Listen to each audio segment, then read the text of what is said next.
Coucou, on se retrouve aujourd'hui dans une nouvelle vidéo et donc dans cette vidéo update lecture et donc là je vais vous présenter 4 livres et que je vais vous présenter par ordre de lecture de mon mois d'avril. C'est les 4 que j'ai lus en avril. Donc on va commencer par ces plaisirs violents que j'ai eu pour mon anniversaire de l'année dernière il me semble. Et donc que j'ai lu qu'en avril. Regardez comme il est trop beau. Et si j'enlève le jaspage, jaspage, il me semble que ça s'appelle comme ça. Magnifique, splendide, trop beau. Donc c'est le tome 1 d'une duologie si je me trompe pas. Et je vais vous faire un résumé en premier. En gros, c'est une sorte de réadaptation de Roméo et Juliette où on suit Juliette qui fait partie d'un gang, enfin qui fait partie d'un clan de la mafia, et Roméo qui fait partie du clan absolument opposé. C'est vraiment les deux clans les plus puissants opposés l'un et l'autre depuis des années et des années. Et donc on les suit tous les deux un peu chacun de leur côté, et ils étaient amis quand ils étaient enfants, ce qui était complètement interdit. Où ils ont eu une petite histoire quand ils étaient plus jeunes, et sauf qu'il y a eu un événement qui a fait qu'ils ont totalement arrêté de se parler et qui a même renforcé encore plus la haine entre les deux clans. Sauf que là on les retrouve beaucoup plus tard, et il y a une sorte d'épidémie qui fait rage dans leur ville, et ils essayent par tous les moyens de comprendre d'où elle vient, ce qui se passe, qui est au sommet de tout ça, de cette maladie, parce qu'ils se rendent assez vite compte qu'en fait, cette maladie, elle impacte surtout des hommes et des femmes qui travaillent pour les deux clans. Et donc, ils vont essayer de s'allier pour trouver une solution, trouver d'où ça vient, trouver un remède, et essayer de faire en sorte qu'il y ait de moins en moins de morts, parce qu'il y a énormément de gens qui meurent et qui souffrent. Et donc, voilà en gros. Et donc, je vais vous lire ce que j'en ai pensé. J'ai mis un 4,5 sur 5, ce qui est vraiment pas mal. J'ai mis vraiment bien, j'ai beaucoup aimé la plume, plutôt élaborée, avec un bon vocabulaire. Écrit comme pour une adaptation au cinéma. Ça, c'est complètement vrai. J'ai eu vraiment, en lisant, j'ai eu une impression, enfin les détails, j'avais vraiment l'impression que c'était écrit comme un scénario de cinéma, genre comme si c'était écrit pour que le metteur en scène et le scénariste mettent en place au cinéma. Je sais pas si vous voyez ce que je veux dire, bref. Des personnages chouettes, mais Juliette pas attachante, au contraire de Roma. Oui, il s'appelle pas Roméo, il s'appelle Roma dans le livre. Une romance au second plan, mais l'intrigue nous tient vraiment. Cela dit, je n'achèterai pas le tome 2. Oui, j'ai mis 4,5, mais j'achèterai pas le tome 2. Cela dit, récemment, je me suis dit, oh, peut-être que je me laisserai tenter quand même pour savoir la fin, en fait, le fin mot de tout ça. Mais effectivement, je trouve que le personnage de Juliette est pas du tout attachant. Alors effectivement, c'est un personnage assez dur dans ce livre-là. Elle a un caractère assez dur, etc. Mais il y avait des moments qui étaient plutôt intimes entre guillemets, disons, où elle s'ouvrait un peu plus, où on comprenait un peu plus comment elle fonctionnait, etc. Et malgré ça, j'ai vraiment pas réussi à m'identifier à elle. Et même sans ça, parfois, même sans s'identifier, on s'attache au personnage, et là c'était pas du tout le cas. Alors que Roma était vraiment hyper attachant. J'ai vraiment beaucoup plus apprécié son personnage, et vous savez très bien que c'est vraiment subjectif ce genre de choses. Donc voilà pour ce livre. Je dis que j'achèterai pas le tome 2, mais peut-être que je reviendrai sur ce que je dis. Ensuite, j'ai lu. Alors attention, la prochaine lecture que je vais présenter, c'est pour Public Averti. C'est une dark romance, donc il s'agit de Hooked. Au début, franchement, sachez que je ne lis pas du tout de dark romance, c'est pas du tout mon truc. Mais je sais pas pourquoi, il m'intriguait trop. Ça faisait des mois que je le voyais sur BookTok en l'occurrence. Et je sais pas, en librairie, je sais pas, il m'attirait un peu un sentiment de amour-haine avec ce bouquin parce que j'étais sûre et certaine que j'allais détester et en même temps j'étais trop intriguée, j'avais trop envie de le lire. Donc j'ai fini par l'acheter malgré le fait qu'il a quand même moins de 400 pages et que je l'ai payé au même prix qu'un bouquin qui en fait 600.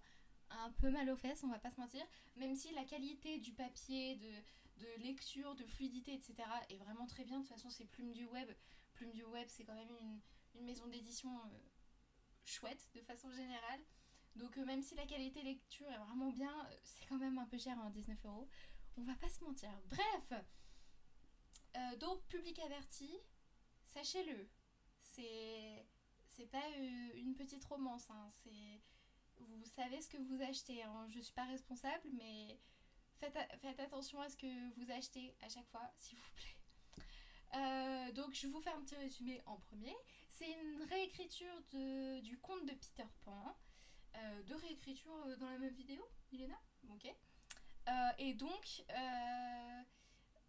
là on suit en fait, c'est ça qui m'intriguait le plus. En fait, le capitaine Crochet est vu comme, alors pas le gentil, parce que c'est pas gentil, mais comme le protagoniste principal.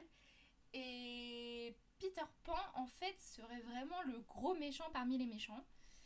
Et donc, en gros, alors attendez que je vous spoil rien. Ouais, ok. En gros, Wendy, ce serait la fille de Peter Pan. De Peter.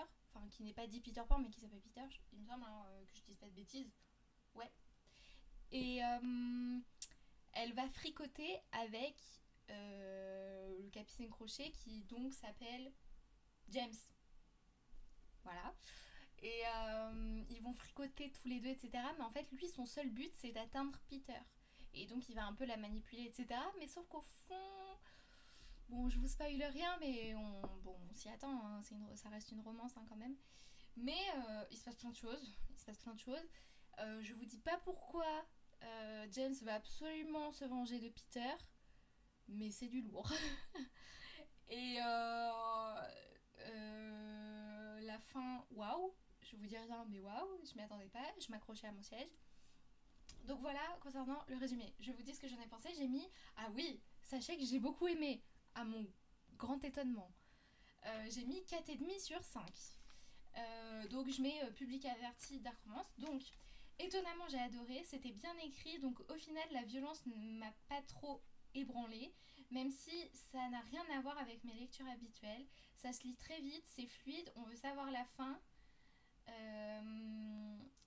Vraiment agréablement surprise, un peu cliché parfois, mais on s'y attend en se lançant dans ce genre de lecture. Oui, effectivement, il est vrai qu'à certains moments, j'ai levé les yeux au ciel parce que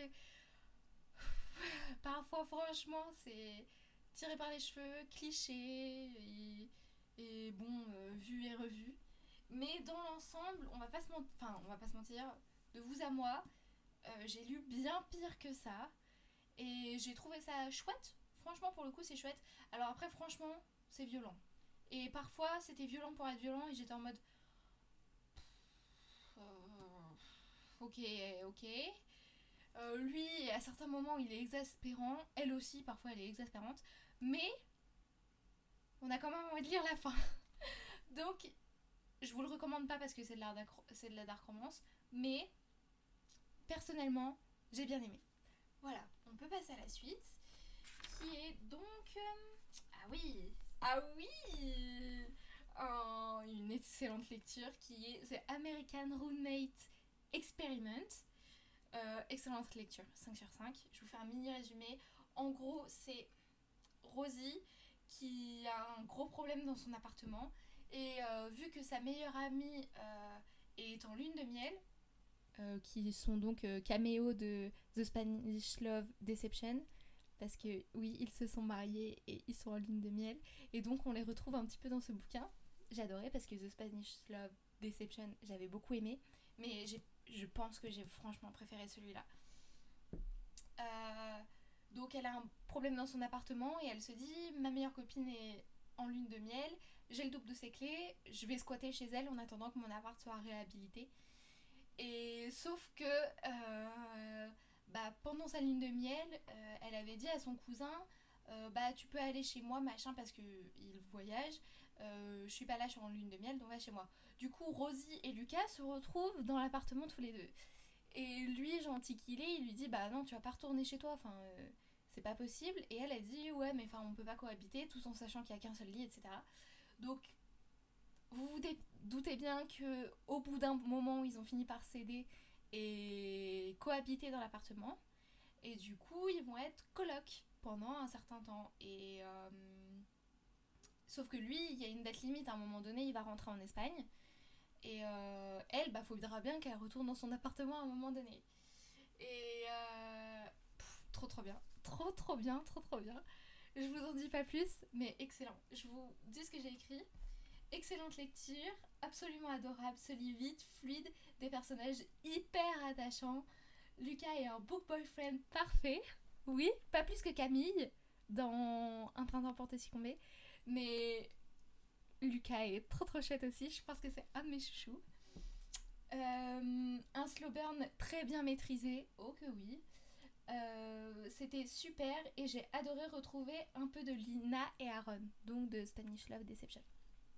Faut que j'arrête dire. Faut que j'arrête de dire je suis désolée, je le dis tout le temps. Ouais. Faut que j'arrête. J'ai envie de me mettre des gifles. Donc, super. Le slow burn, tellement bien. The Spanish Love Deception, j'avais trouvé qu'il y avait des longueurs, que parfois c'était un peu long, je m'ennuyais un petit peu.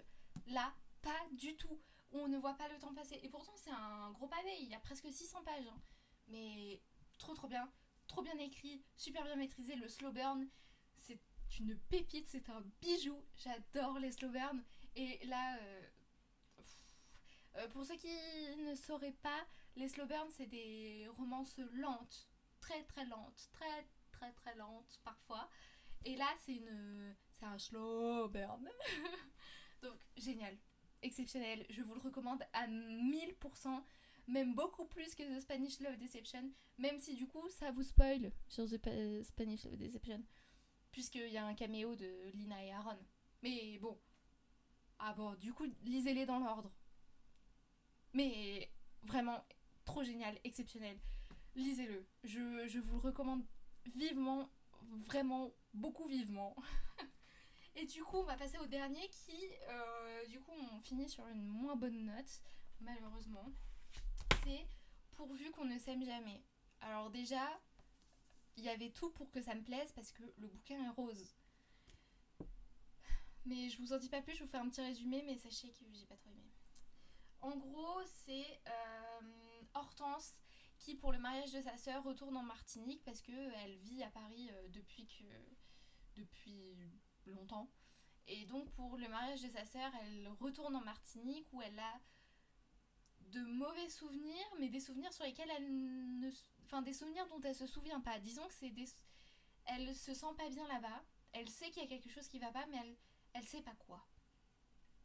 Donc elle se sent pas bien là-bas. C'est une jeune maman. Enfin, disons qu'elle est maman d'un petit garçon qu'elle a eu à ses 17 ans. Et, donc, elle retourne là-bas et elle reste quand même là-bas parce qu'elle veut quand même que son fils profite de la Martinique, etc. Et donc, elle va rencontrer Raphaël, qui est un, un, quelqu'un d'important dans le mariage du mari de sa sœur, du coup. Sauf qu'au début, ils peuvent pas s'encadrer. Ils peuvent pas s'encadrer au début. Enfin, lui, si, mais elle, non. Parce qu'elle est un peu misandre sur les bords, ce que je peux comprendre. Et du coup, elle veut pas de lui, quoi. Elle se sert des hommes, elle veut pas d'hommes dans sa vie. Elle a été beaucoup déçue, et à juste titre. Et donc, en fait, elle veut pas d'attache, elle veut rien du tout. Bon, sur le papier, ça aurait dû me plaire. Ça m'a pas plu. Je vous lis ce que j'ai écrit.